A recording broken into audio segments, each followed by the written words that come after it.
And here we are once again in studio in Montreal, live on Facebook. And with me today, the regular team of the lovely and talented Linda Jardin. Hello there. The not so lovely but very talented Levon Savant. Oh, he's lovely. Oh, he's lovely. Yeah. And all of the above and more, Marie-Claude Simard, who is joining us everybody. again, once again in the studio. I'm Mark Montgomery, and I just want to say hello once again to listeners on World Radio Paris, and of course on the shortwave service from Germany, and our latest friend joining us is Kauri 97.5 FM in Nigeria.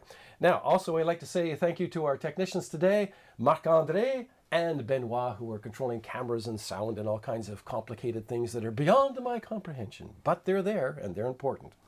Coming up today on the program... Wait, don't forget Pierre. And Pierre, oh yes. Pierre's Pierre. back. Oh, he's the man of mystery. You know? The cat came back the very next We can see him better. Pierre now. used to be, I have to say this, Pierre used to be in the back of our radio studio. We never saw him. Now he's in front. We can see him, but unfortunately we don't have a camera in there, so you can't see him. But just take our word for it. He's there, and he's lovely too. And he's in control. That's... He's got the thing under control, more or less. All right, coming up on the show today, lots of interesting things. Levon, what do you have? Well, I'll speak about the 20th anniversary of Canada's youngest territory, Nunavut. All right, in Lynn? the Arctic. Well, I'll tell you about efforts to get Canada to take more action on what a former diplomat is calling China's cultural genocide of Uyghurs. And I'll have a story about another major development in the ongoing scandal, which is rocking the Canadian Liberal government. And Marie-Claude, you got something related to Levon's story in a way. Yes, actually. I'll show you images of Mars filmed in Canada in the high Arctic. Mars in Canada. Yeah. Those are some of the stories coming up on this edition Lynn of is confused. The Link Online. Da-da-da-da-da-da. All right, there we go. Well, let's start out with this ongoing scandal, which has been rocking Canada's political scene at the federal level. There's certainly things going on at the provincial level throughout the country. But at the federal level, they got another big shake this week. Prime Minister Justin Trudeau booted two of his most prominent female members from caucus.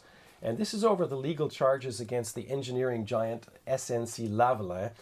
And the latest move may have been an attempt by the Prime Minister to put a lid on this scandal by getting rid of the people the party blames for starting it.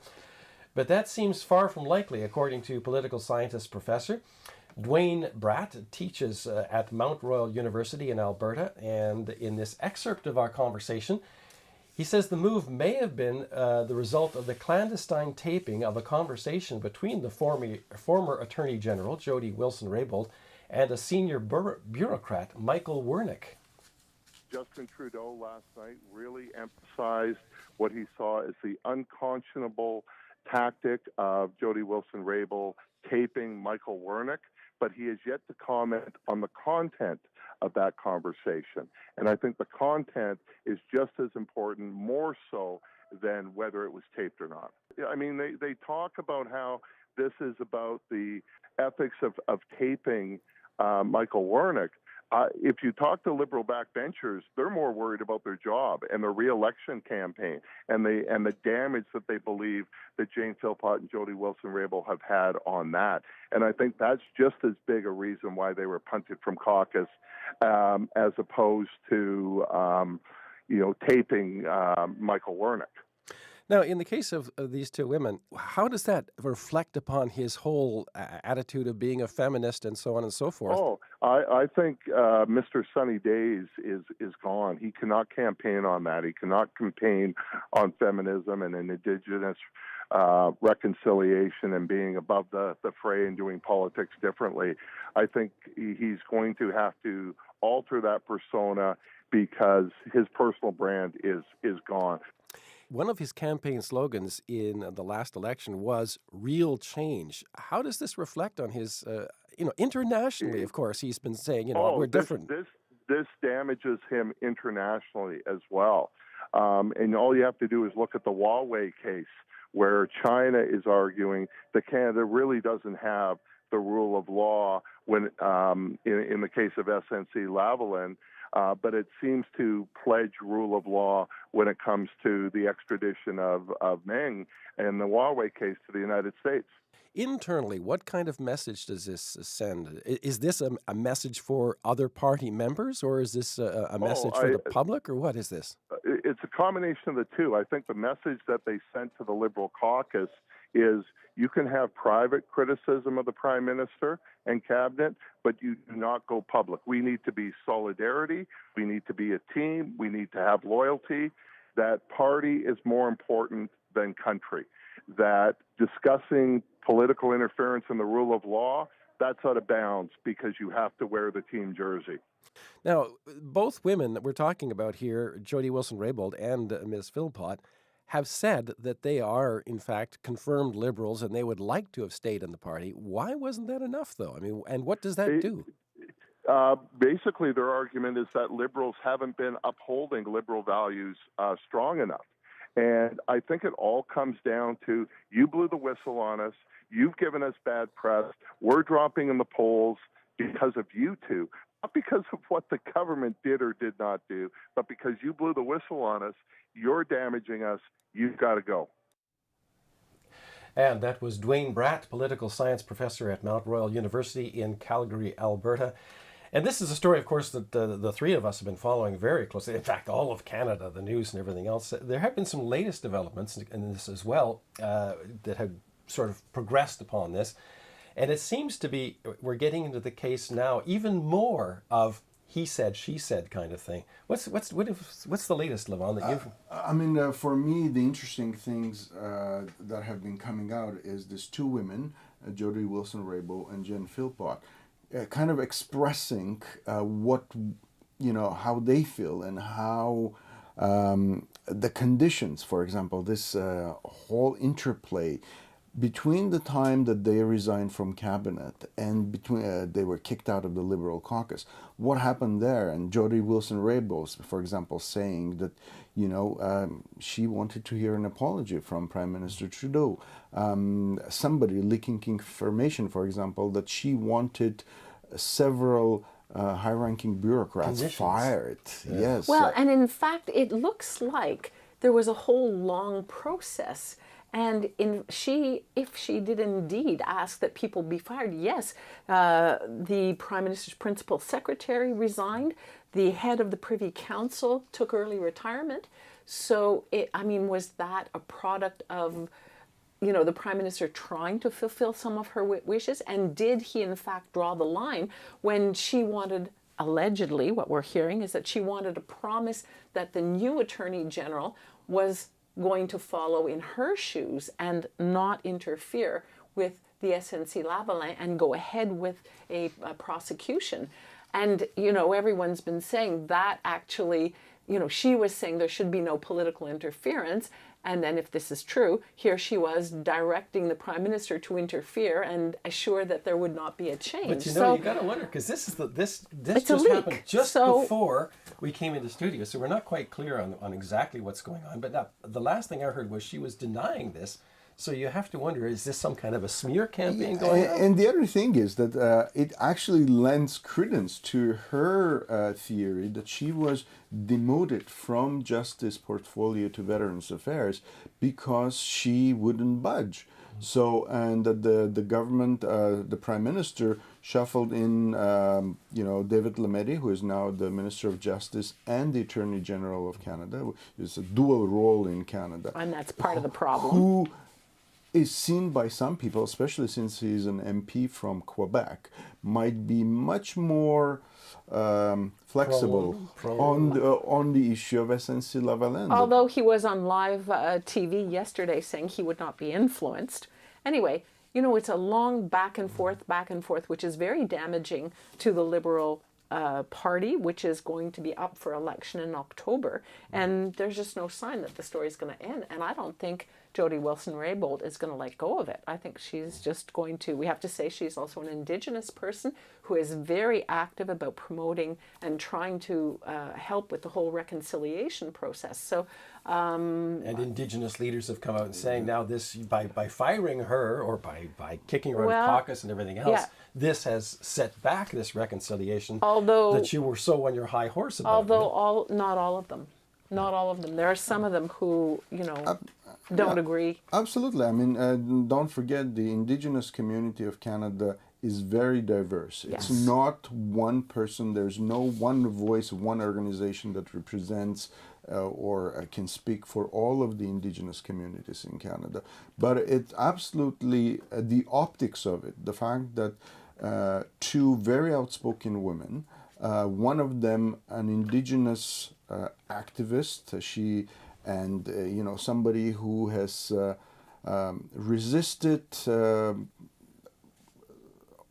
these colonial policies that Canada has inherited from the 19th century, is now being kicked out of cabinet. Not only kicked out of the cabinet, but also kicked out of the Liberal caucus. The optics And of I it think are she's not. been kicked out of the party. Has she Well, not had her, there her are people, candidacy revoked? Yes, but there are people who would argue that Trudeau, the Prime Minister, kept both women in the party for a very long time. Longer than he should have. Longer than he should have. And so, was that because there were attempts to try to bring the two sides together and come to some kind of an arrangement, and it was really either it was or it was made to look like it really was the caucus members who said we don't want to work with them anymore, because if there was this secret recording, if Jody Wilson-Raybould recorded a conversation with the head of the top bureaucrat without telling him, then how can we trust her when we are discussing, confidences within the caucus? That's the interesting point that my conversation with Dwayne Bratt brought up. He said they're all concerned about the ethics of that conversation, but they're avoiding talking about the actual conversation and the ethical issues in the conversation. So that's sort of like pushed aside to say you shouldn't have recorded us, which of course you don't really normally do, is record people without their knowing. To be fair to Werning, though, I listened to that conversation very carefully. I mean, he was just a messenger there, Yeah. And you can hear him in that conversation trying to make sure that he finds a way of bridging this two poles, this unyielding position by Jody Wilson-Raybould, that she will not, under any circumstances, interfere in a decision of this independent prosecutor, and what he was hearing from his boss, the Prime Minister, that he absolutely wants this law on deferred prosecution, which has never been applied in Canada before. This was going to be the first time, at least be considered by Jody Wilson-Raybould. So I can see the arguments on both sides of it. That well, it was clear in that conversation that her decision had been made for a while, and even though he was very polite and it wasn't coming from him, and it was clearly coming from the Prime Minister, he was still trying to have her reconsider, and that's just that. I mean, it was just confirming what she had been saying. In any case, Yeah. it looks like this is certainly not going to go away anytime soon. No. And we'll probably be talking about this next week as well, and probably the weeks after that as well. So we're going to move on, and we're going to hear about the Uyghur situation in China with your story in just a moment.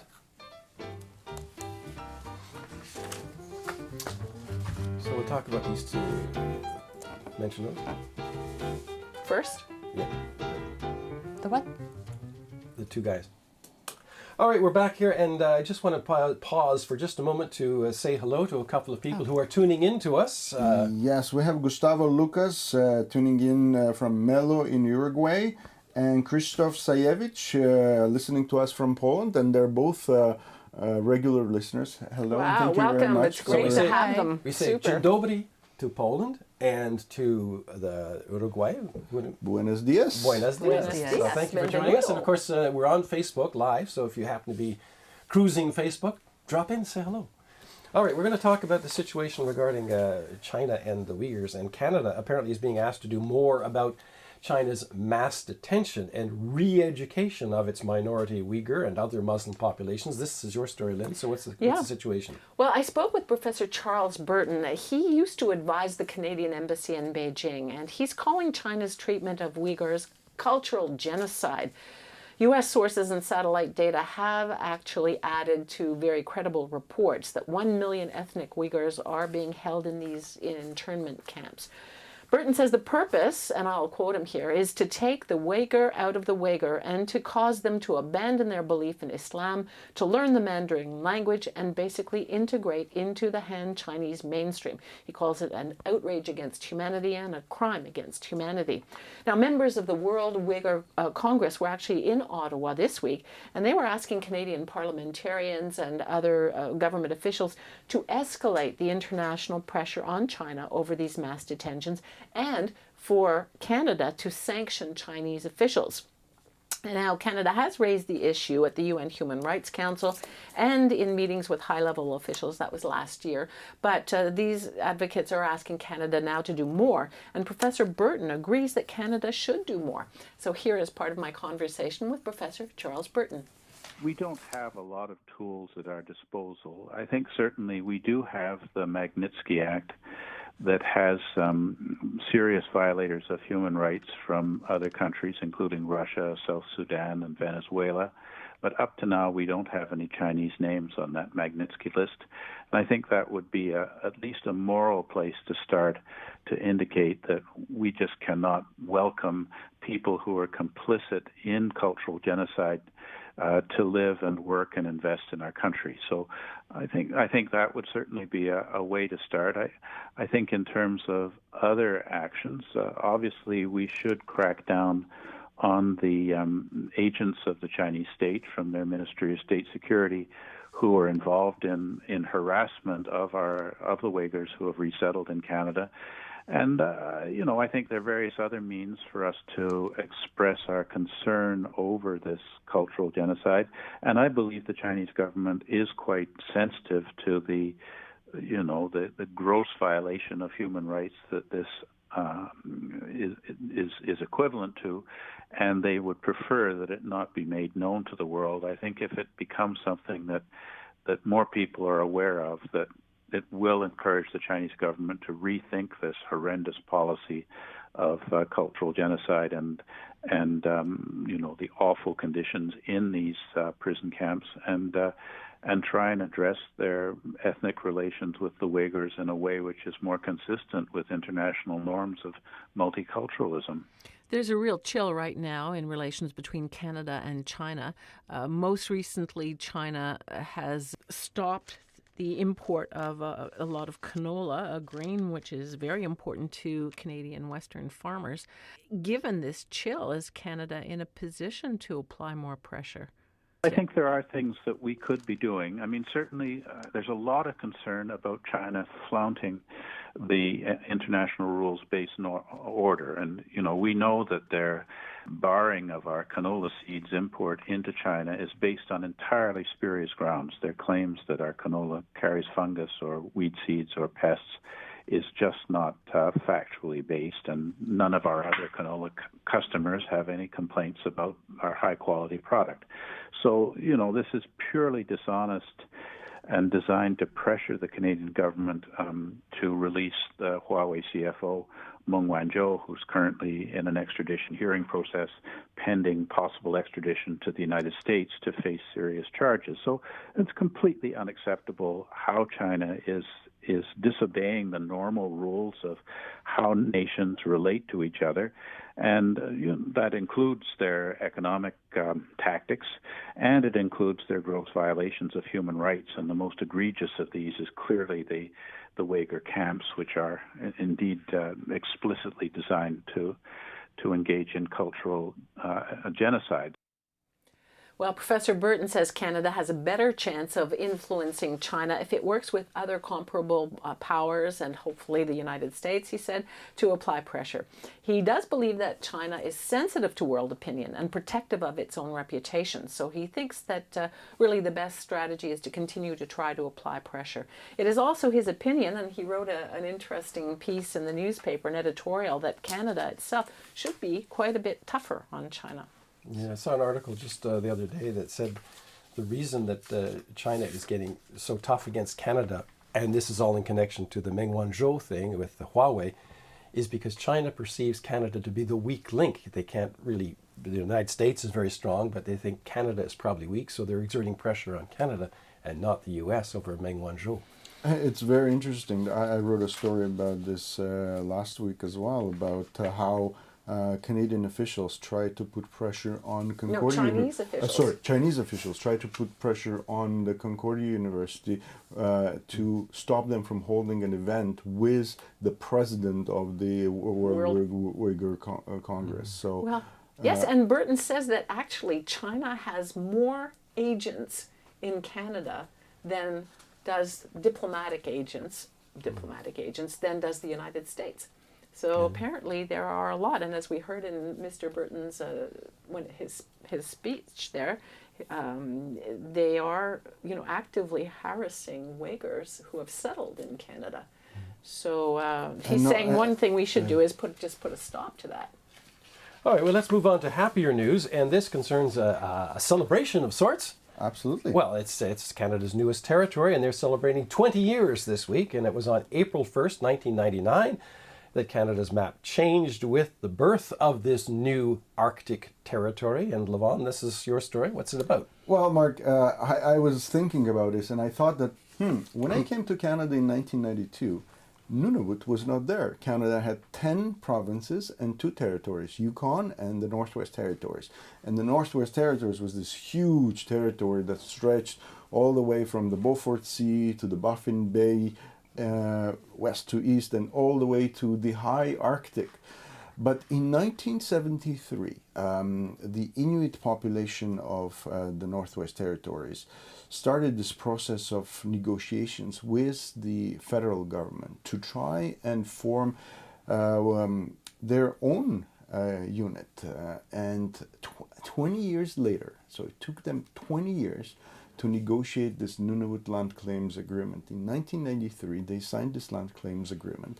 And one of the major points, I think it was point number 4 of the Nunavut Land Claims Agreement, was the creation of this separate territory that would be carved out of Northwest Territories, the northern and eastern part of Northwest Territories, to create Nunavut. And Nunavut, for our listeners, in Inuktitut, in the language of the Inuit, it means our land.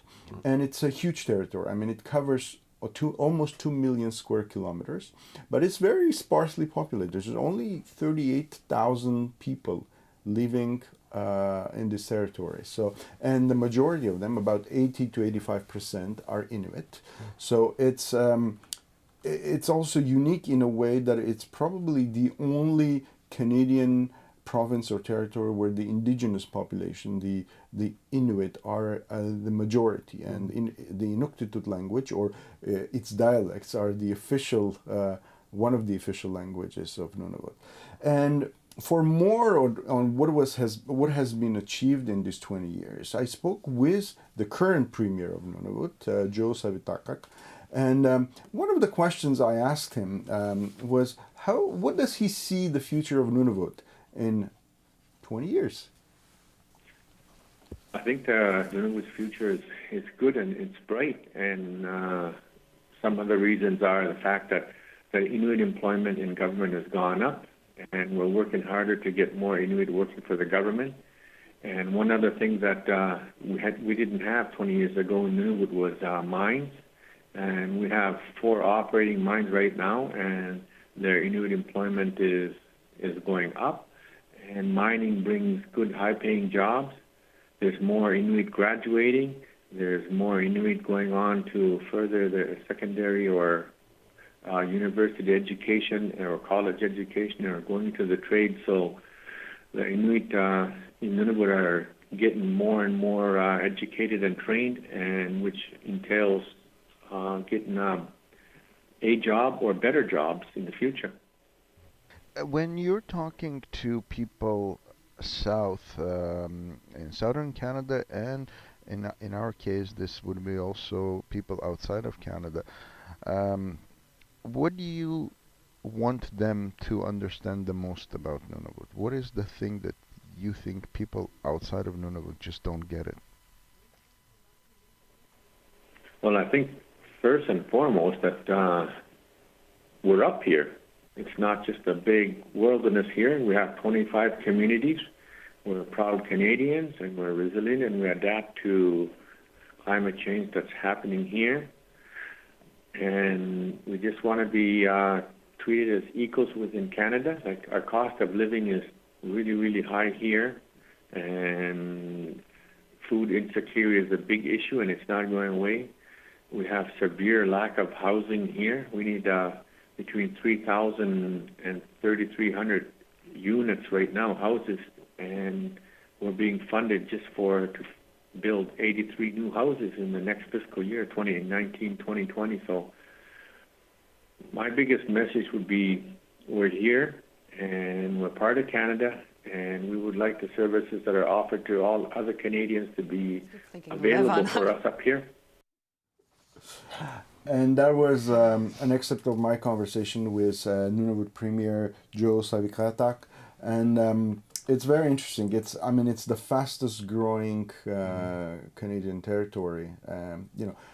38,000. Yes, 38,000 doesn't seem like much, but just a few years ago, it's the population was only 35,000. So it's huge, and it's absolutely treeless. And this is one of the things that strikes you the most when you get there. There are absolutely no trees. In fact, in places, it looks like Mars. Exactly. Thank you for the segue. Yes, so Google Street View is now going to show images that are very Mars-like, and they've been filmed on Devon Island in the high Arctic. It's on north of Baffin Island. Yeah. So actually, a video that you put in your story about the topic caught my attention, and we're going to show you. So this is where, for the past 20 years, that let's listen to it. We arrived on Devon Island. We landed in this plane. The team was very small. We were just 4 people, and I was just completely taken aback by how Mars-like the whole landscape was. Especially you're flying in, it looks just like the moon base. The land is desolate. We had to take 7 flights to get here. It's a really tough undertaking, but it's extremely fascinating. This is a place that is barren. Vast, intimidating. You're rambling through areas that are quite dangerous. It's isolated and remote and rocky, just like the surface of Mars is. I think someday there will be humans walking on Mars, definitely. My guess is that the first people who land on Mars will say something to the effect, "Oh wow, this looks just like Devon Island, where we trained."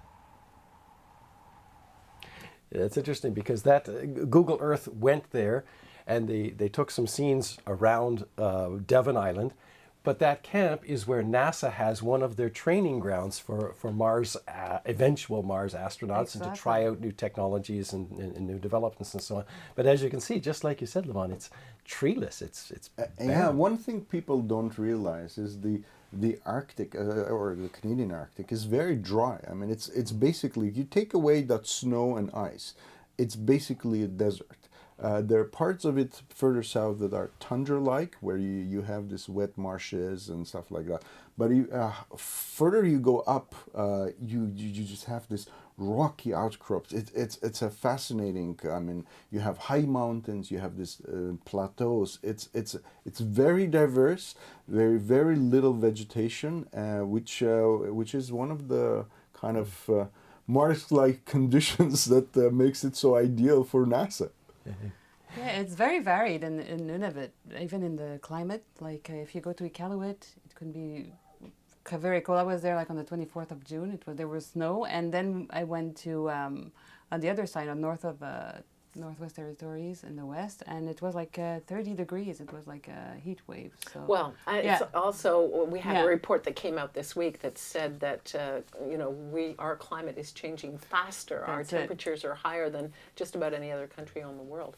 So That's right. And the That's Canadian right. I saw that. Arctic is particularly affected. Something like a 2.3 degrees Celsius on average increase across the high Arctic. But as you say, it is such a vast territory. Everything is so different from one area to the other. I mean, in the high Arctic, where you're talking about, it's very dry. But if you go to the southern areas of Nunavut, you're into the boreal forest, and it could be Or there's marshes and all kinds of things. Well, at that point, that's just about all the time we have for the show for today. And of course, as always, you can write to us and drop us a line, email, or by other reasons, and just tell us what you thought and what are the things you're interested in about Canada. So for Marie-Claude Simard and Lavande Savance and Lynn Desjardins and our technicians Marc-André and Benoit, and of course the ever-elusive Pierre Dutil, I'm Mark Montgomery saying goodbye until next week. Take care. Bye-bye. Bye. Bye.